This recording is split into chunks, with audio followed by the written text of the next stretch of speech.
not the worst person ever. As a matter of fact, Hello, he may everybody. go This down is I'm as putting the this greatest in history president, for me, okay? For right? my data. Because of all of the accomplishments This is he's for me, achieved, but you even can in the listen to it midst of too. all of this You can hoopla, deny this all you this want. I just backlash. like to listen to Everything it. he does, they try to turn it into something negative.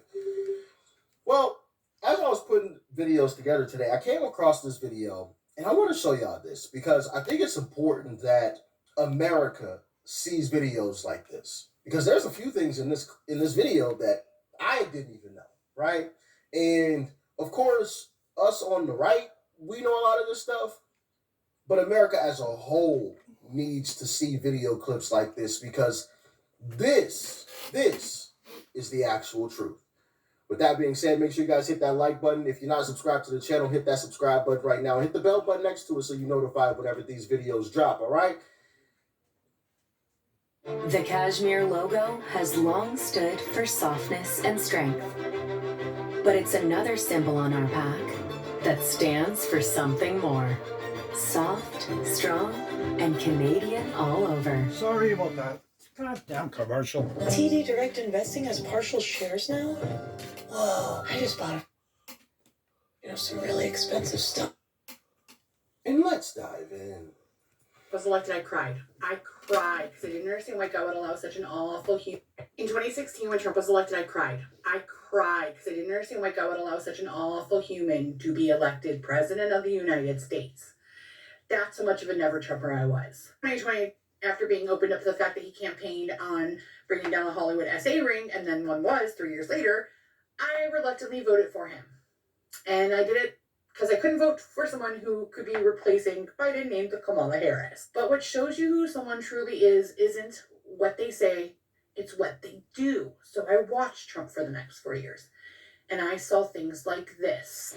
When Donald offered to put some of the city's homeless people in vacant apartments there, the city turned him down. You walk down the streets today and you see people freezing. And I said, put them in those apartments. Can you blame people for looking a little askance at that and saying, well, isn't it going to be quite unpleasant for these millionaires who live in this building? Isn't that part of what's in the back of your mind? I don't blame them. I must tell you, and it's not in the back of my mind. All I can say is that we have in Midtown Manhattan possibly the only 20 vacant apartments in all of Midtown Manhattan. And they're being heated, and there's hot water. And I say, let the people stay in there until we get the entire possession. Bree, is true or not? You were traveling to Atlantic City, and your limo broke down. Husband and wife pulled up behind, and the husband basically said, I'm going to help him out. So he helped out the limousine, and a week later, the husband and wife received the deed to their house paid off. Was that a true story? It's true. It's true. It's awesome. And the art of the deal, he didn't make any money from it. Read your book, The Art of the Deal. You don't care to count exactly how much you're worth, do you? I don't know what I'm worth. I know that from the standpoint of the book, I've done a book. The charities go to, the money all goes to charity that we're making from the book. The book has become a tremendous success, which I'm happy to say. And it's something that makes a lot of charities very happy, too, because, as I said, the money goes to charity. So I'm very happy about it. And these are all stories from long before he was ever even thinking about running for president. Later in 2013, bus driver Darnell Barton stopped to help a woman who he thought looked like she was about ready to jump off a bridge. Donald Trump heard about the story and sent Barton a $10,000 check for his good deed, saying, quote, your quick thinking resulted in a life being saved. And for that, you should be rewarded. 7.5. Hold on, I want to stop it there. I want to go Result- back. Does anybody notice the skin color of this gentleman here? You remember all those people on the left who say that, oh, well, Trump's racist, he hates black people, blah, blah, blah. This is back in 2013, before his presidential run, before him campaigning for president, before any of that, before he could try to score any political points because he's a politician, before any of that. He heard about this story. A black man, right, and sent him $10,000. He didn't have to send this man money. Yeah, he did a good deed, but he didn't have to. Just because you do a good deed doesn't mean you get paid for it. He didn't have to do a single thing. He could have heard the story and kept it pushing. But he sent this man $10,000. If Trump is a racist, then we need more racists in this country. If Trump is a racist, he's doing a horrible job. He's doing a horrible job. You sent money to a black man and you hate black people? How does that even make sense? You donated to Jesse Jackson's campaign? How does that make sense? I thought you were racist. You're a horrible racist. Or if not, then we need more racist people in this country. Because if that's what it is, then I love that. I love that. Helping out black folks, I love that. We need more of that. We need more racism in this country if Trump is racist. If that's what racist people are doing. Just saying. Stuff is ridiculous, man. Stuff is ridiculous. And like I said, America needs to see these stories. Absolutely need to see these stories. Let's continue. In a life being saved. And for that, you should be rewarded. 7.5 years, diagnosed with bladder cancer, stage 3. I asked the doctor, I said, what are you going to do? You going to cut me here, what? And they're like, no, if we do that, as soon as we open you up, you're dead in 10 minutes. Is it that bad? And he said, yeah, it's bad. He goes, well, we're going to start you on a very extensive chemotherapy. And I was telling my wife, I said, we haven't even got a bill yet. So I called them, and they said, your bill's been paid. And I said, what do you mean it's my bill's been paid? I haven't made a payment on that yet. They said, you know Donald J. Trump? And she said, your bill's it's been paid. And there were so many more stories like that. Stories of people who worked for Trump who he gave a loan and then told him never to pay him back. And woman who worked for him cleaning rooms whose daughter got cancer, and he paid off her bills and gave her time off from work paid so she could spend it with her daughter who was. As far as the story goes with the Trump telling the folks they didn't have to pay him back, Judge Joe Brown actually told the story about some black gentlemen who couldn't get a business loan. Nobody would give them a business loan, and somebody just mentioned, hey, try to go to Donald Trump. Try to go to Donald Trump. So they went to Donald Trump for the business loan. He gave them the loan. He said, when you bring me the money, I want it paid in full. Okay? Don't come back until it's paid in full. They came back to him with the check, gave Uncle Trump the check. He looked at it. He said, is this what you were supposed to owe me? He ripped up the check and said, hey, congratulations, run your business. These are black gentlemen, black folks. Matter of fact, I think I showed you guys the Judge Joe Brown clip of him talking about that story. Black gentlemen, let them borrow money. When they brought him the money back to pay him back, he just ripped up the check in front of him and said, hey, congratulations, run your business. If that's what a racist person does, then we need more of that. We need more of it. We need more. Carry on. Sick and dying. And then I watched him show up in Ohio when no other politician did. JB's been here for 4 days. I've been watching him every day. JB Vance has been incredible. To the people of East Palestine and to the nearby communities in Ohio and Pennsylvania, we have told you loud and clear, you are not forgotten.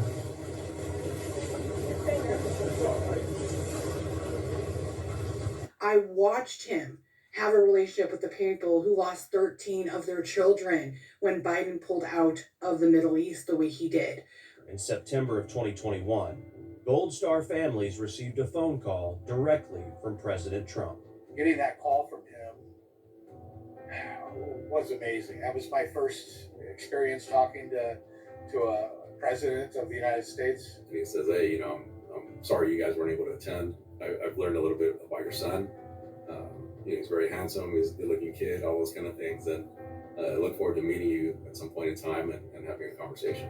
And of course, I was all for it. I was beside myself that he took the time. Someone who's that busy, would take the time to call.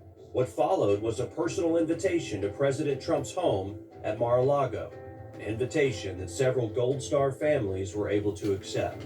For these families, still mourning the loss of their loved ones in the Abbey Gate attack, this visit provided a rare moment of recognition and respect. It was a chance for them to be in a space where their sacrifice was not only acknowledged, but honored. After the Gold Star family's emotional testimony before the House Foreign Affairs Committee, President Trump once again reached out, inviting them to his property at Bedminster, New Jersey. For these families, this continued support from President Trump represented a stark contrast to the treatment they received elsewhere, offering them not just words, but a consistent and meaningful presence during their time of immense grief. He, just from the very get-go, it was like a night and day difference. His first question to us was, what do you need? He didn't want anything on his own behalf. He asked us if we wanted press to be there, if we wanted it to be public information or private information, if we wanted pictures, if we didn't. It was all left in our court. And that was a very different experience from being just ignored from the White House. I mean, we seriously never got any responses to our requests to meet, to our requests for them to show up to Arlington. They just don't respond. I watched thing after thing, time after time, and I couldn't believe it that I was wrong about Donald Trump.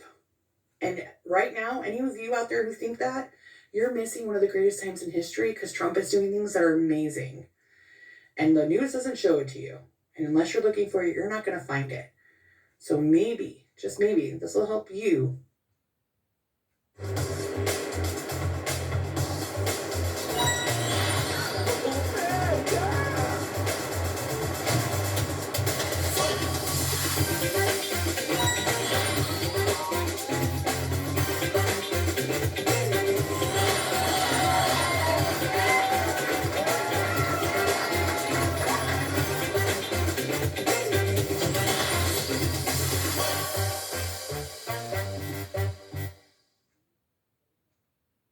Realize that he's not that bad. And Trump signing an executive order creating a new Center for Homeless Vets, and he'll pay for it by redirecting funds that were used for the illegals in this country to fund all of this. Tunnel to Tower CEO and founder Frank Siller joins us now.